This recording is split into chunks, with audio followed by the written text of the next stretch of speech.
അവളോട് ഒന്നടുത്ത് ആ വയറിനോരത്തായി അവന്റെ മുഖമടുപ്പിച്ചതും അവനവിടം ഒന്ന് ഊതി. പതിയെ ഒരു വിരൽ കൊണ്ട് മാത്രം അവിടമൊന്ന് സ്പർശിച്ചു. പെട്ടെന്നാണ് അവന്റെ ഫോൺ ശബ്ദിച്ചത്. ഉറക്കത്തിലായിരുന്നവളും ആ ശബ്ദം കേട്ട് കണ്ണു തുറന്നപ്പോൾ മുന്നിലുള്ള ആളെ കണ്ട് ഒരു നിമിഷം ഭയന്നുപോയി.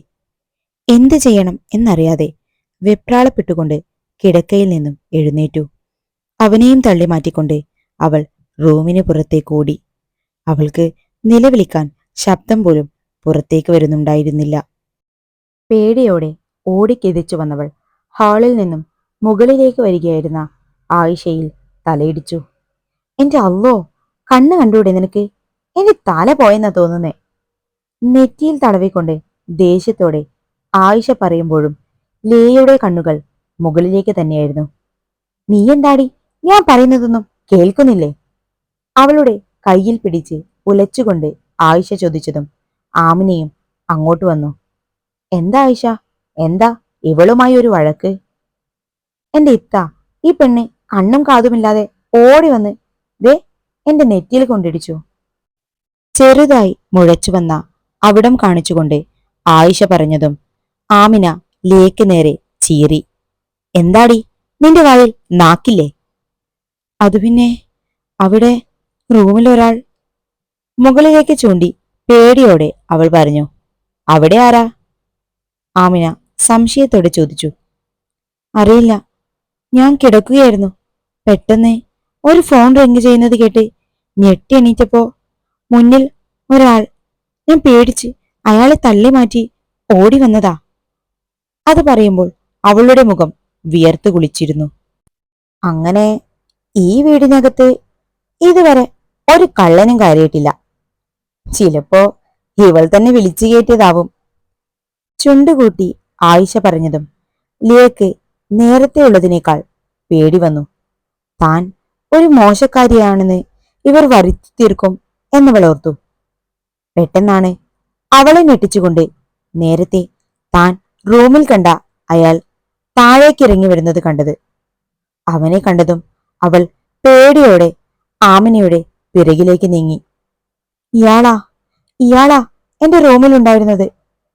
ഞാൻ ഓടിയില്ലായിരുന്നെങ്കിൽ ഇവൻ എന്നെ. പറഞ്ഞു തീരുന്നതിന് മുന്നേ അവളുടെ മുഖമടച്ച് ഒരടിയാണ് കിട്ടിയത്. നിന്റെ മനസ്സിലിരിപ്പ് അതായത് കൊണ്ടാടി നിനക്ക് അങ്ങനെയൊക്കെ തോന്നുന്നത്. ഇനി എന്റെ ചെറുക്കനെ പറ്റി വേണ്ടാത്തത് എന്തെങ്കിലും പറഞ്ഞുണ്ടാക്കിയ ആ പുഴുത്ത നാക്ക് ഞാൻ അരിഞ്ഞു കളയും. പകയോടെ പറയുന്ന ആമിനയെ അടികൊണ്ട് പുകഞ്ഞ കവിൾ പൊത്തിപ്പിടിച്ചുകൊണ്ട് ലിയ നോക്കി. അവരുടെ കണ്ണിലപ്പോൾ ഉണ്ടായിരുന്നത് ദേഷ്യമാണോ അതോ തന്നെ തല്ലാൻ പറ്റിയതിന്റെ സന്തോഷമാണോ എന്നൊന്നും അവൾക്ക് മനസ്സിലായില്ല. തന്റെ റൂമിൽ അനുവാദമില്ലാതെ കയറി വന്ന് മോശമായി നിന്നിരുന്ന അവനെ സപ്പോർട്ട് ചെയ്തുകൊണ്ട് അവർ സംസാരിച്ചത് എന്തുകൊണ്ടാണെന്ന് ചോദിക്കാൻ പോലും അവൾ ഭയന്നു. എന്താ ആന്റി, എന്താ പ്രശ്നം? ഇതാരാ? ഒന്നും അറിയാത്തതുപോലുള്ള അവന്റെ ചോദ്യം കേട്ടതും അമ്പരപ്പോടെ ലിയ അവനെ നോക്കി. ഒന്നുമില്ല മോനെ, ഇവൾ നിന്നെ പറ്റി വൃത്തികേട് പറഞ്ഞപ്പോ എനിക്ക് സഹിച്ചില്ലടാ, ഒന്ന് കൊടുത്തു ഞാൻ. എന്നെ പറ്റിയോ? അതിനെ ഞാനെന്ത് ചെയ്തു? പാവത്തെ പോലുള്ള അവന്റെ സംസാരം കേട്ടതും കണ്ണുകൾ നിറച്ച് എന്നാൽ കോപത്തോടെ ലിയ അവനെ ഉറ്റുനോക്കി. നീ ഇവളുടെ മുറിയിൽ ചെന്നെന്നും ഇവളോട് മോശമായി പെരുമാറാൻ നോക്കിയെന്നും. ഞാൻ അങ്ങനെയൊന്നും ചെയ്തില്ല ആന്റി. ഷാനുവിന്റെ മുറിയിൽ കയറി എന്നുള്ളത് നേരാ. പക്ഷേ അവിടെ ഈ പെണ്ണ് കിടക്കുന്നത് ഞാൻ അറിഞ്ഞില്ല. സാധാരണ കേറാറുള്ളത് പോലെ ചെന്നതാ. അപ്പോഴാ എന്റെ ഫോൺ റിങ് ചെയ്തത്. അത് അറ്റൻഡ് ചെയ്യുമ്പോഴേക്കും ഇവള് താഴെ കോടി. അല്ല, ഇതാരാണെന്ന് പറഞ്ഞില്ലല്ലോ. ഓ, ഇത്രേ ഉള്ളോ? അതിനാണോ ഇവൾ ഈ ഡ്രാമയെല്ലാം കാണിച്ചത്? ദേ, ഇതാണ് എന്റെ ഷാനുവിന്റെ തലയിൽ കയറിയ കുരിശി. അവന്റെ ഒരു പ്രണയം. അതും പറഞ്ഞ് മുഖം തിരിച്ചു കളഞ്ഞവർ. ഓ, ഇതാണല്ലേ കക്ഷി. ഞാൻ അവന്റെ മാരേജിനുണ്ടായിരുന്നില്ല. അന്നൊരു ഇമ്പോർട്ടന്റ് മീറ്റിംഗ് ഉണ്ടായിരുന്നു. അതുകൊണ്ടാ ആളെ മനസ്സിലാകാതിരുന്നത്. ഇനി കുറച്ചു ദിവസം ഞാനിവിടെ കാണും. അപ്പോ വിശദമായി തന്നെ പരിചയപ്പെടാം. അവൾക്ക് നേരെ കൈ നീട്ടിക്കൊണ്ട് അവൻ പറഞ്ഞതും അവൾ മുഖം താഴ്ത്തി നിന്നതേയുള്ളൂ. എന്നെ പരിചയപ്പെടണ്ടേ? ഞാൻ അജാസ്. ദേ, നിന്റെ അമ്മായിയമ്മയുടെ അനിയത്തിയുടെ ഒരേ ഒരു മകൻ. താനെന്താടോ തല താഴ്ത്തി നിൽക്കുന്നേ? നോക്കട്ടെ ആന്റി തന്ന അടിയുടെ പവർ. അതും പറഞ്ഞവൻ അവളുടെ മുഖമുയർത്താനായി കൈ നീട്ടിയതും അതും തട്ടിമാറ്റിക്കൊണ്ട് അവൾ മുകളിലേക്കോടി. അഴിച്ചിട്ട മുടി ആടുന്നതിനനുസരിച്ച് വെളിവാകുന്ന അവളുടെ പിന്നാമ്പുറം നോക്കി അവനൊന്ന് ചുണ്ടുകടിച്ചു. റൂമിലെത്തിയതും അവൾ നേരെ കണ്ണാടിക്ക് മുന്നിലായി നിന്നു. അടികൊണ്ട സ്ഥലത്ത് ചുവന്നിട്ടുണ്ട്. ആദ്യമായാണ് ഒരാൾ തന്നെ തല്ലുന്നത് എന്നോർത്തവൾ. ഇതുവരെ ഉപ്പയോ ഉമ്മയോ ഒന്ന് നുള്ളി നോവിച്ചിട്ട് കൂടി ഉണ്ടായിരുന്നില്ല. അങ്ങനെയുള്ള തന്നെയാണ് ഇന്നവർ അടിച്ചത്. അതും അവൻ കാരണം. അവൻ പറഞ്ഞതത്രയും വെള്ളം തൊടാതെ വിശ്വസിച്ച അവർക്ക് എന്റെ ഭാഗത്ത് നിന്നെന്ന് ചിന്തിച്ചൂടായിരുന്നോ? എന്നെപ്പോലൊരു മകൾ അവർക്കുമില്ലേ? അവൾക്കാണ് ഇങ്ങനെയൊരു അവസ്ഥ വന്നതെങ്കിൽ ഇങ്ങനെ തന്നെയാണോ പെരുമാറുക? ഓരോന്നോർക്കും തോറും അവളുടെ കണ്ണിൽ നിന്നും കണ്ണുനീർ നിറഞ്ഞൊഴുകി. ഷാനുവിന്റെ ഫോൺ വന്നപ്പോൾ ഉള്ളിലുള്ള വിഷമങ്ങൾ ഒതുക്കിക്കൊണ്ടവൾ അവന് മറുപടി നൽകി. അവൻ ഉടനെ എത്തും എന്ന് പറഞ്ഞപ്പോൾ വേഗം പോയി മുഖം കഴുകി ഒന്ന് ഫ്രഷായി വന്നു. മുഖത്തെ പാടുമായ്ക്കാൻ കുറച്ച് പൗഡറും മറ്റുമിട്ട് ഒന്നൊരുങ്ങിയവൾ. എങ്കിലും ഷാനു വന്നാൽ അവനോട് എന്തെങ്കിലും വേണ്ടാതീരം പറഞ്ഞു കൊടുക്കുമോ എന്നും ഭയന്നവൾ. പിന്നെ തന്നെ തല്ലിയതൊക്കെ പറയേണ്ടി വരുന്നത് കൊണ്ട് ഒന്നും പറയില്ലായിരിക്കും എന്നോർത്ത് സമാധാനിച്ചു. ഷാനു വന്നതും അകത്തേക്ക് കയറിയ അവനെ വട്ടം പിടിച്ചുകൊണ്ട് അവനെ ഒന്ന് ഉയർത്തി നിർത്തി അജാസ്. ഡാ അളിയ, നീ എപ്പോ വന്നു? ഞാൻ ഉച്ചക്ക് മുന്നേ ഇങ്ങെത്തി മോനെ. നിന്റെ കല്യാണത്തിന് വരാൻ പറ്റാത്തതിന്റെ വിഷമം മാറ്റാൻ കുറച്ചു ദിവസം ഇവിടെ നിന്ന് അടിച്ചു പൊളിക്കാമെന്ന് കരുതി. അതേതായാലും നന്നായി. നീ എന്റെ പെണ്ണിനെ കണ്ടോ? ഷാനു അത് പറഞ്ഞു തീരുമ്പോഴേക്കും അവനരികിലേക്ക് നടന്നു വരുന്ന ലിയയെ അവൻ വലിച്ചു നെഞ്ചോട് ചേർത്തു. ദാ ഇതാണ് എന്റെ പാവം പെണ്ണ്. അജാസിനെ പരിചയപ്പെടുത്തി കൊടുക്കുമ്പോൾ ലിയയുടെ കണ്ണിൽ വല്ലാത്തൊരു പേടി നിറഞ്ഞു. അതിന് കാരണം അജാസിന്റെ അവളോടുള്ള നോട്ടം തന്നെയായിരുന്നു. അവളുടെ ശരീരത്തെ അളന്നു മുറിച്ചുകൊണ്ടുള്ള ആ നോട്ടത്തിൽ പേടിയോടെ അവൾ ഷാനുവിന്റെ ഷർട്ടിൽ പിടുത്തം മുറുക്കി. ഞങ്ങൾ നേരത്തെ ഒന്ന് പരിചയപ്പെട്ടതാ. വേണമെങ്കിൽ ഒന്നുകൂടി പരിചയപ്പെടുന്നതിൽ കുഴപ്പമില്ല കേട്ടോ. അവനത് പറഞ്ഞതിന്റെ അർത്ഥം ഷാനുവിന് മനസ്സിലായില്ലെങ്കിലും ലിയക്ക് അവന്റെ വാക്കുകളിൽ വെറുപ്പ് തോന്നി. നീ വാ, ഒരു ചായ എടുക്ക്. എനിക്കെന്തോ ഒരു തലവേദന. എന്തു പറ്റിയടാ? അതൊന്നുമില്ല, ഇന്ന് കുറച്ച് മീറ്റിംഗ്സ് ഉണ്ടായിരുന്നു, അതിന്റെ ഓരോ പ്രഷർ. കൊള്ളാലോടാ ചായ. നിന്റെ പെണ്ണിന് നല്ല കൈപുണ്യമാണല്ലോ. അവളെ നോക്കി കണ്ണുരുക്കി കാണിച്ചുകൊണ്ട് ഷാനുവിനോടായി അജാസ് പറഞ്ഞു. അതിനത് ഞാനല്ല, റാബിയുമ്മ ഉണ്ടാക്കിയത്.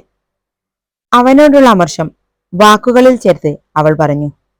അവിടെ നിന്നാൽ ഇനിയും അവരെ നോട്ടവും വാക്കുകളും കേൾക്കേണ്ടി വരും എന്നതുകൊണ്ട് ഷാനുവിനോട് ഇപ്പൊ വരാമെന്നും പറഞ്ഞ് അവൾ നേരെ കിച്ചണിലോട്ട് ചെന്നു. രാത്രിയിലേക്കുള്ളതിനെ ഞാനും കൂടാം എന്നും പറഞ്ഞവൾ റാബിയുമ്മയുടെ കയ്യിൽ നിന്നും കത്തി വാങ്ങി ഉള്ളി തൊലിക്കാൻ തുടങ്ങി. അതിനിന്ന് രാത്രിയിലേക്കുള്ളതെല്ലാം ഉണ്ടാക്കുന്നത് മോളുടെ ഉമ്മയാ. ഇന്ന് വന്ന അജാസ് മോനില്ലേ, അവൻ ഏറ്റവും ഇഷ്ടം ആമിനുണ്ടാക്കുന്ന പത്തിരിയും ബീഫുമാണ്. അതുകൊണ്ട് പാചകമെന്ന് അവരുടെ വകയാ. ദേ, ഈ ഉള്ളിയും വെളുത്തുള്ളിയും ഇഞ്ചിയും ഒക്കെ വൃത്തിയാക്കി അരിഞ്ഞു വെക്കാൻ എന്നെ ഏൽപ്പിച്ചിട്ട് പോയതേ ഉള്ളൂ. ആണോ? എങ്കി ഞാനിതൊക്കെ ചെയ്യാമിത്താ. അതും പറഞ്ഞവൾ സവാളയെല്ലാം തൊലി കളഞ്ഞ് നേർമയായി അരിഞ്ഞു വെച്ചു. വെളുത്തുള്ളിയും ഇഞ്ചിയും നന്നാക്കി ചതച്ചും വെച്ചു. അപ്പോഴേക്കും ആമിനെ അങ്ങെത്തി. ഇവളെന്തോത്ത ഇവിടെ? ലിയയെ കണ്ടതും അത് ഇഷ്ടപ്പെടാത്തതുപോലെ ആമിന ചോദിച്ചു. അത് പിന്നെ മോളെന്നെ വെറുതെ സഹായിക്കാൻ വന്നതാ. അത് നല്ലതാ. അല്ലാതെ ഒന്നും ചെയ്യാതെ കഥകടച്ചിരിക്കാൻ മാത്രം പത്രാസോടെ കെട്ടിക്കേറി വന്നതല്ലല്ലോ. അപ്പൊ പിന്നെ അടുക്കളപ്പണി തന്നെയാ ഇവൾക്ക് നല്ലത്. പരിഹസിച്ചുകൊണ്ട് പറയുന്നവരെ നോക്കിക്കൊണ്ട് അവൾ അവിടെ നിന്നും നടന്നു. ഹാളിലിരുന്ന ഷാനുവിനെ കാണാതായതും അവൾ മുറ്റത്തേക്ക് ഇറങ്ങിച്ചെന്നു. അവനവിടെ ഊഞ്ഞാലിനരികിലുള്ള സിമന്റ് ബെഞ്ചിലിരുന്ന് ലാപ്പിൽ എന്തോ ചെയ്യുന്നുണ്ട്. ഷാനു, തിരക്കിലാണോ? കുറച്ചു സമയമായി അടുത്തു ചെന്നിരുന്നിട്ടും ഒന്നും മുഖത്തു പോലും നോക്കാതെ ലാപ്ടോപ്പിൽ എന്തൊക്കെയോ ചെയ്യുന്നവനോട് അവൾ ചോദിച്ചു. ഇല്ലടോ, 5 മിനിറ്റ് കൂടി, ഇപ്പൊ കഴിയും. അവൻ തിരക്കിലാണെന്ന് കരുതി പോകാനൊരുങ്ങിയ അവളുടെ കൈ പിടിച്ചു വലിച്ച് വീണ്ടും അവിടെ തന്നെ ഇരുത്തിക്കൊണ്ട് അവൻ പറഞ്ഞു. അവളും അവൻ ചെയ്യുന്നതെന്താണെന്ന് ശ്രദ്ധിച്ചു. കുറച്ചു നേരം കഴിഞ്ഞതും അവൻ തന്റെ ജോലി പൂർത്തിയാക്കി ലാപ്പ് മടക്കി ബെഞ്ചിൽ വെച്ചു. ലീയുടെ തോളത്തായി തല ചായ്ച്ചു. അവളും തന്റെ കൈകൊണ്ട് അവന്റെ മുഖവും തലയും തലോടിക്കൊണ്ടിരുന്നു. ഷാനു, ഞാനൊരു കാര്യം പറയട്ടെ? മുഖവുരയോടെ അവൾ ചോദിച്ചതും എന്താണെന്ന മട്ടിൽ തലയെന്നുയർത്തി അവൻ അവളെ നോക്കി. അത് പിന്നെ, ഞാൻ നാളെ മുതൽ കോളേജിൽ പോയിക്കോട്ടെ? ഇവിടെ ഇരുന്ന് ബോറടിച്ചു. എന്താടോ ഇത്ര പെട്ടെന്ന്? വേറൊന്നും കൊണ്ടല്ല, വെറുതെ ക്ലാസ് മിസ്സാക്കുന്നത് എന്തിനാ? എക്സാമിന് ഇനി അധികം നാളില്ലല്ലോ. തനിക്ക് എന്നോട് ദേഷ്യമുണ്ടോ? എന്തിനാ എനിക്ക് ഷാനുവിനോട് ദേഷ്യം? അവൻ ചോദിച്ചതിന്റെ അർത്ഥം മനസ്സിലായില്ല അവൾക്ക്. അത് പിന്നെ, നമ്മളെവിടെയും ഹണിമൂൺ ട്രിപ്പൊന്നും പോയില്ലല്ലോ. സത്യം പറഞ്ഞ ഇപ്പൊ ഞാൻ പുതിയ പ്രൊജക്ടിന്റെ കുറച്ച് തിരക്കിൽ പെട്ടുപോയി. ഇതൊന്ന് അവസാനിപ്പിച്ചിട്ട് മതി നമ്മുടെ മാരേജ് എന്ന് കരുതിയതാ ഞാൻ. അപ്പോഴാ ഉമ്മാമ പെട്ടെന്ന് വേണമെന്ന് വാശി പിടിച്ചത്. അതുകൊണ്ട് എനിക്കിപ്പോ തന്റെ കൂടെ ടൈം സ്പെൻഡ് ചെയ്യാനും പറ്റാതായി. വിഷമത്തോടെ അവളുടെ കയ്യിൽ പിടിച്ച് അവൻ പറഞ്ഞതും അവൾ ഒന്ന് ചിരിച്ചു. എന്റെ ഷാനു, അതുകൊണ്ടൊന്നുമല്ല ഞാൻ കോളേജിൽ പോണമെന്ന് പറഞ്ഞത്. ഹണിമൂണിന് എപ്പോ വേണേലും പോകാലോ. അതൊന്നും എനിക്കൊരു പ്രശ്നമേ അല്ല. പക്ഷേ എത്ര തിരക്കാണെങ്കിലും രാത്രി പാതിരയായാലും ഇനി വന്നാ മാത്രം മതി എനിക്ക്. അത് പറയുമ്പോൾ അവളുടെ കണ്ണുകൾ നിറഞ്ഞിരുന്നു. അല്ല, താൻ നാളെ മുതൽ കോളേജിൽ പോകുന്നത് ഇവിടെ ആരോടെങ്കിലും പറഞ്ഞോ? ഇല്ല, ഷാനുവിനോട് ചോദിച്ചിട്ട് പറയാമെന്ന് കരുതി. പക്ഷേ ഉമ്മ സമ്മതിക്കുമോന്നാ എന്റെ പേടി. അതെന്താടോ താൻ അങ്ങനെ പറഞ്ഞത്? ഷാന ഇപ്പൊ കോളേജിൽ പോകാൻ തുടങ്ങിയില്ലേ? അപ്പൊ പിന്നെ താൻ പോകുന്നത് മാത്രം തടയുമെന്ന് തോന്നുന്നുണ്ടോ? അങ്ങനെയല്ല ഷാനു, ഞാൻ മരുമകളല്ലേ, അതാ. അവനെ ഉമ്മയെക്കുറിച്ച് പറയുന്നത് ഇഷ്ടമാകില്ലെന്ന് കരുതി അവളൊന്ന് പരുങ്ങി. ഇവിടെ ആർക്കും മോളെന്നോ മരുമോളെന്നോ ഉള്ള വ്യത്യാസമുണ്ടാവില്ല. അതോർത്ത് നീ ടെൻഷൻ ആവുകയും വേണ്ട. അത് പറയുമ്പോൾ എന്തോ അവന്റെ ശബ്ദം ഇത്തിരി കൂടിയതുപോലെ അവൾക്ക് തോന്നി.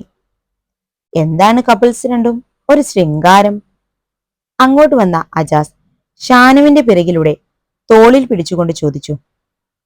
ഒന്നുമില്ലടാ, നാളെ മുതൽ ഇവൾ കോളേജിൽ പോകാൻ തുടങ്ങണം എന്ന് പറയുകയായിരുന്നു. നാളെ മുതലോ? അതെന്താടോ പെട്ടെന്ന് അങ്ങനെ ഒരു തീരുമാനം? അവൻ അത് ചോദിച്ചത് അവളുടെയും തോളിൽ പിടിച്ച് ഉലച്ചുകൊണ്ടാണ്. ഷാനുവിന് അതിൽ അസ്വാഭാവികത ഒന്നും തോന്നിയില്ലെങ്കിലും അവൾക്കത് തീരെ ഇഷ്ടപ്പെട്ടില്ല. പോരാത്തതിന് അവൻ അവളുടെ തോളിൽ വിരൽ കൊണ്ട് ചെറുതായി വരഞ്ഞു കളിക്കുകയും ചെയ്യുന്നുണ്ടായിരുന്നു. സത്യത്തിൽ അവനിൽ നിന്നും രക്ഷപ്പെടാൻ കൂടിയാണ് നാളെയെങ്കിൽ നാളെ തന്നെ കോളേജിൽ പോകണം എന്ന് കരുതിയത്. അങ്ങനെയെങ്കിൽ വൈകുന്നേരം വരെ എങ്കിലും അവന്റെ ശല്യം ഉണ്ടാവില്ലല്ലോ. പിന്നെ പഠിക്കാനുണ്ടെന്ന് പറഞ്ഞ് റൂമിൽ തന്നെ ഇരിക്കാം. രാത്രിയാകുമ്പോ ഷാനുവും വരും. അങ്ങനെയൊക്കെയാണ് അവൾ ചിന്തിച്ചിരുന്നത്. നിങ്ങൾ സംസാരിച്ചിരി, എനിക്ക് കുറച്ച് കാര്യങ്ങൾ ചെയ്തു തീർക്കാനുണ്ട്. ഷാനു മറ്റെന്തെങ്കിലും പറയും മുമ്പേ അവൾ അജാസിന്റെ കൈയും തോളിൽ നിന്ന് തട്ടിമാറ്റി എഴുന്നേറ്റ് നടന്നു. ഒന്നും തോന്നല്ലടാ, അവൾക്കങ്ങനെ അധികം ആരോടും സംസാരിച്ച് ശീലമില്ലാത്തത് കൊണ്ടാ. അവളുടെ പോക്ക് നോക്കി നിൽക്കുന്ന അജാസിനെ കണ്ടതും ഷാനു അവനെ അവളോട് എന്തെങ്കിലും വിരോധം തോന്നുമെന്ന് കരുതി പറഞ്ഞു. ഏയ്, അതൊന്നും സാരമില്ല, നമുക്കവളെ മെരുക്കിയെടുക്കാം. അതും പറഞ്ഞവൻ ഷാനു കാണാതെ അവളുടെ ഭംഗി ആസ്വദിച്ചു. രാത്രി ഫുഡ് കഴിക്കാൻ ഇരുന്നപ്പോൾ ലിയയുടെ ഓപ്പോസിറ്റായാണ് അജാസ് ഇരുന്നത്. കഴിക്കുന്നതിനിടയിൽ അവൻ തന്റെ കാലുകൾ കൊണ്ട് അവളുടെ കാലിൽ ഒന്ന് കൊളുത്തി വലിക്കാൻ ശ്രമിച്ചു. വെള്ളം കുടിച്ചു കൊണ്ടിരിക്കുകയാകുന്ന ലിയ ഒന്ന് ഞെട്ടിയതും വെള്ളം നെറുകയിൽ കയറി അവൾ തരിച്ചുപോയി. അപ്പോഴേക്കും അവൻ തന്റെ കാലുകൾ പിൻവലിച്ചു. എങ്കിലും ഇടയ്ക്കിടയ്ക്ക് അവളുടെ കാലുകളിൽ ഒന്ന് തടുകാനായി തിരിഞ്ഞപ്പോഴേക്കും അവൾ കാലുകൾ പിന്നിലേക്ക് വലിച്ചു വെച്ചിരുന്നു. അധികം അവിടെ ഇരിക്കാൻ താല്പര്യമില്ലാത്തതുകൊണ്ട് അവൾ വേഗം കഴിച്ച് എഴുന്നേറ്റു. എല്ലാവരും ഒരുമിച്ചിരുന്ന് കഴിക്കുമ്പോ പെട്ടെന്ന് എഴുന്നേറ്റ് പോകുന്നത് എന്ത് മര്യാദയാണ്? എഴുന്നേറ്റ് പോകാൻ ഒരുങ്ങിയ അവളെ കണ്ടതും അജാസ് ഷാനുവിനോടായി ചോദിച്ചു. അതെങ്ങനെയാ മോനെ, മാനേഴ്സ് എന്നൊരു സാധനം വേണ്ടേ? ഇതാ പറയുന്നത്, നിലക്കും വിലക്കും കൊള്ളാത്തതൊന്നും കുടുംബത്തിൽ കയറ്റരുതെന്ന്. ആയിഷയുടെ വാക്കുകൾ കേട്ടതും എഴുന്നേറ്റ് നിന്ന അവളുടെ കൈ പിടിച്ച് ഷാനു തന്നെ വീണ്ടും അവളെ അവിടെ ഇരുത്തി. കാരണം ഇല്ലെങ്കിൽ ഇനി ഇതിന്റെ പേരിൽ ഇനിയും അവൾ പല കുത്തുവാക്കുകളും കേൾക്കേണ്ടി വരും എന്നവനറിയാം. ഒന്നും മിണ്ടാതെ അവൾ വീണ്ടും അവിടെ തന്നെ ഇരുന്നെങ്കിലും എത്ര അടക്കി നിർത്താൻ ശ്രമിച്ചിട്ടും അവളുടെ കണ്ണുനീരിൽ പുറത്തു ചാടി. കഴിച്ചു കഴിഞ്ഞെങ്കിൽ അവൾ പോട്ടെ, വെറുതെ ഇവിടെ തന്നെ ഇരിക്കണമെന്ന് എന്തിനാ വാശി കാണിക്കുന്നത്? ഈ വീട്ടിൽ വന്നതിന് ശേഷം ഇതുവരെയും ഒരക്ഷരം പോലും തന്നോട് മിണ്ടാത്ത അബ്ദുള്ളയുടെ വാക്കുകൾ കേട്ടതും വിശ്വസിക്കാനാവാതെ ലിയ അയാളെ കണ്ണുകൾ തുടച്ചുകൊണ്ട് നോക്കി. നിങ്ങളെപ്പം മുതലാ അവളുടെ സൈഡായത്? അവൾക്ക് വേണ്ടി ശബ്ദമുയർത്തിയ അബ്ദുള്ളയോട് ഒരു നിമിഷം ആമിനയ്ക്ക് വല്ലാത്ത ദേഷ്യം തോന്നി. ഞാൻ ആരുടെ സൈഡുമല്ല, പിന്നെ എനിക്ക് പറയാനുള്ളത് പറഞ്ഞു എന്ന് മാത്രം. മതി, അബ്ദുള്ള പറഞ്ഞത് തന്നെ ശരി. അവൾക്ക് ചിലപ്പോ എന്തെങ്കിലും ബുദ്ധിമുട്ട് കാണും ഇവിടെ ഇരിക്കുന്നതിൽ. എങ്കിൽ അവൾ പോകുന്നതിന് നിങ്ങൾ തടയുന്നത് എന്തിനാ? സാധാരണ കൂടെ ഇരുന്ന് കഴിക്കുമ്പോൾ ഉള്ളതിനേക്കാൾ ഒരു അസ്വസ്ഥത ലിയ ഇന്ന് കാണിക്കുന്നതിന് ഉമ്മാമയും ശ്രദ്ധിച്ചിരുന്നു. അതുകൊണ്ട് കൂടിയാണ് അവരും അബ്ദുള്ളയെ പിന്തുണച്ച് സംസാരിച്ചത്. മോള് പോയിക്കോ, പോയി കിടന്നോ. അവരത് പറഞ്ഞതും മറ്റാരെയും നോക്കാതെ അവൾ എഴുന്നേറ്റ് കൈ കഴുകി മുകളിലേക്ക് ചെന്നു. അവൾ ഇന്ന് കുറച്ച് ഡിസ്റ്റർബ്ഡ് ആയത് ഷാനുവും ശ്രദ്ധിച്ചിരുന്നു. അവനും പെട്ടെന്ന് തന്നെ കഴിച്ചു കഴിഞ്ഞ് അവൾക്കരികിലേക്ക് ചെന്നു. കഥ കടച്ച് അവൾക്കരികിലായി ചെന്നവൻ അവളുടെ മുഖത്ത് തലോടി. എന്താ ലിയ, എന്തെങ്കിലും ബുദ്ധിമുട്ടുണ്ടോ? എനിക്ക് തലവേദനിക്കുന്നു, അതാ ഞാൻ പെട്ടെന്ന് ഇങ്ങ് വരാമെന്ന് കരുതിയത്. ആണോ? എങ്കിൽ നിനക്കത് അവിടെ വെച്ച് പറഞ്ഞൂടായിരുന്നോ പെണ്ണെ? വെറുതെ എല്ലാവരെയും മുഷിപ്പിക്കണായിരുന്നോ? ഞാൻ അതൊന്നും ഓർത്തില്ലായിരുന്നു ഷാനു, സോറി. മുന്നിൽ നിൽക്കുന്ന അവന്റെ വയറിൽ ചുറ്റിപ്പിടിച്ച് അവൾ കരഞ്ഞുകൊണ്ട് പറഞ്ഞു. പെട്ടെന്ന് ഡോറിൽ ആരോ തട്ടിയതും ലിയ അവനിൽ നിന്നും അകന്നു മാറി മുഖമൊക്കെ തുടച്ചു. ഷാനു ഡോറ് തുറന്നതും മുന്നിൽ നിൽക്കുന്നവനെ കണ്ടപ്പോൾ ലിയയുടെ മുഖം വിളറി. ഡാളിയ, നമുക്കിന്ന് എല്ലാവർക്കും കൂടി പുറത്തേക്ക് പോയി ഒന്ന് കറങ്ങി വന്നാലോ? അതിന് അവൾക്കിപ്പോ ചെറിയ തലവേദന ഉണ്ടെന്നാ പറഞ്ഞേ. പിന്നെങ്ങനെയാ പോകുന്നേ? ലിയയെ നോക്കിക്കൊണ്ടാണ് ഷാനു മറുപടി പറഞ്ഞത്. ചെറിയ വേദനയല്ലേ, അതൊക്കെ ഒന്ന് പുറത്തു പോയി അടിച്ചു പൊളിക്കുമ്പോ മാറിക്കോളും. നിങ്ങൾ റെഡിയാക്, ഞാൻ നോറയോടും ഷാനയോടും പറയട്ടെ. ഷാനുവിനെ മറുത്തൊന്നും പറയാൻ അനുവദിക്കാതെ അജാസ് വാതിലും ചാരിപ്പോയിരുന്നു. തനിക്ക് ബുദ്ധിമുട്ടാവോ?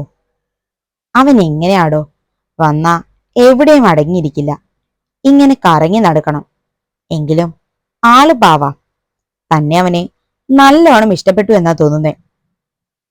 അവൻ അത്രയൊക്കെ പറഞ്ഞിട്ടും ലിയ ഒന്നും മിണ്ടാതെ തല കുനിച്ചിരുന്നു. തനിക്ക് വയ്യെങ്കിൽ ഞാനും പോകുന്നില്ല. അതും പറഞ്ഞവൻ അവൾക്കരികിലായി ബെഡിലിരുന്നു.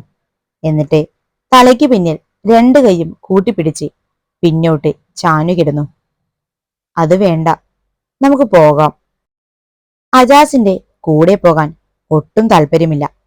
പക്ഷേ ഷാനുവിനെ വിഷമമായാലോ എന്ന ഒറ്റ കാരണം കൊണ്ടാണ് അവൾ അവർക്കൊപ്പം പോകാൻ തീരുമാനിച്ചത്. ആണോ? താൻ പോകാൻ റെഡിയാണോ? അവൾ ആണെന്ന് കണ്ണുകളടച്ച് അവന് ഉത്തരം നൽകി. പെട്ടെന്ന് അവൻ അവളെ വലിച്ച് അവന്റെ നെഞ്ചോരം ചേർത്തു.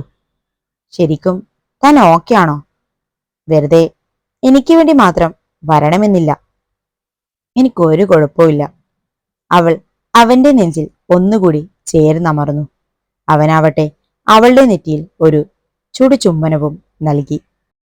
ലിയ ഷാനുവിന്റെ കൂടെ ഫ്രണ്ട് സീറ്റിലിരുന്നു. പിന്നിലായി അജാസും ഷാനയും നൂറയുമുണ്ട്. അവർ ആദ്യം പോയത് ബീച്ചിലേക്കാണ്. ഷാനയും നൂറയും അജാസും തിരമാലകളിൽ കൂടി ഓടിക്കളിക്കുമ്പോൾ ലിയ ഷാനുവിന്റെ തോളോട് ചേർന്ന് അവരെയും നോക്കിയിരുന്നു. കുറച്ചു കഴിഞ്ഞപ്പോ അജാസ് അവരെയും വെള്ളത്തിൽ ഇറക്കാനായി വന്നു. പാട ഷാനു, പണ്ടൊക്കെ നമ്മൾ എത്ര കളിച്ചതാ. ഇന്നിപ്പോ ഒരു പെണ്ണ് കൂടെ ഉണ്ടെന്ന് വെച്ച് വലിയ ജാടയൊന്നും വേണ്ട. അതും പറഞ്ഞവൻ ഷാനുവിനെ എഴുന്നേൽപ്പിച്ചു. ഒപ്പം ഷാനു ലിയയെയും. ഷാനുവിന്റെ കൈപിടിച്ച് നടക്കുന്ന ലിയയെ കാണും തോറും നൂറയ്ക്കും ഷാനക്കും ദേഷ്യമേറി. എങ്കിലും ഷാനു കൂടെയുള്ളതുകൊണ്ട് അവളെയൊന്നും പറയാനും പറ്റാത്ത അവസ്ഥ. പിന്നീട് അജാസിന്റെ നിർബന്ധപ്രകാരം എല്ലാവരും ചേർന്ന് ഓട്ടമത്സരം നടത്തി. ഷാനവും നൂറയും മുന്നിലോടിയപ്പോൾ പിറകിൽ ഷാന അവർക്കൊപ്പം എത്താൻ പാടുപെട്ടു. എങ്കിലും ലിയ വളരെ പതുക്കിയാണ് ഓടിക്കൊണ്ടിരുന്നത്. അവൾക്ക് പിന്നിലായി അജാസും. എന്താടോ, തനിക്കൊരു ഉഷാറില്ലാത്തേ? അടുത്തു വന്ന് ചോദിക്കുന്നതിനോടൊപ്പം അവളുടെ കയ്യിൽ അവൻ പിടുത്തമിട്ടിരുന്നു. അവൾക്കാകെ പേടി തോന്നി. അവന്റെ കൈ വിടുവിക്കാൻ ശ്രമിക്കുന്നതിനൊപ്പം ഷാനുവിനായും അവളുടെ കണ്ണുകളലഞ്ഞു. അവർ ഇപ്പോഴൊന്നും മടങ്ങി വരില്ല മോളെ. നമ്മളെ ഒരുപാട് പിറകിലാണിപ്പോ ഉള്ളത്. മുഖത്തൊരു ചിരിയുമായി പറയുന്നവനെ അവൾ ഞെട്ടലോടെ നോക്കി. എന്ത് പെണ്ണാടി നീ! എന്താ ഒരു ഷേപ്പ്! ഈ തക്കാളി പോലുള്ള ചുണ്ട് കാണുമ്പോഴാ എന്റെ കൺട്രോൾ പോകുന്നത്. ചുണ്ടുകൾ കടിച്ചു പറയുന്നവനെ നോക്കാൻ തന്നെ അവൾക്കായില്ല. എങ്കിലും തന്നാലാവും വിധം അവനിൽ നിന്നും കുതറി മാറാൻ ശ്രമിക്കുന്നുമുണ്ട്. ഒന്നടങ്ങെന്റെ മോളെ. അവളുടെ ഇടുപ്പിൽ പിടുത്തമിട്ട് അവളുടെ മുഖത്തോടവൻ അടുത്തപ്പോഴേക്കും കണ്ണിൽ ഇരുട്ട് കയറുന്നത് പോലെ തോന്നി അവൾക്ക്. ഒടുക്കം കണ്ണുകൾ അടഞ്ഞ് അവന്റെ കൈക്കുള്ളിലായി അവൾ ബോധമറ്റു വീണു. ലിയ, എഴുന്നേൽക്ക് പ്ലീസ്, കണ്ണു തുറക്ക്. അവളുടെ കവൾ തട്ടിക്കൊണ്ട് അവൻ വിളിച്ചു. അവനാകെ പേടി തോന്നി. അവളെ അവിടെ കിടത്തി കടലിൽ നിന്നും അല്പം വെള്ളമെടുത്ത് അവളുടെ മുഖത്തേക്ക് തെളിച്ചു. ലിയ, എന്താടാ പറ്റിയത്? അവൻ തലയുയർത്തു നോക്കുമ്പോൾ വെപ്രാളത്തോടെ അടുത്തേക്ക് പാഞ്ഞു വരുന്ന അവനെയാണ് കണ്ടത്.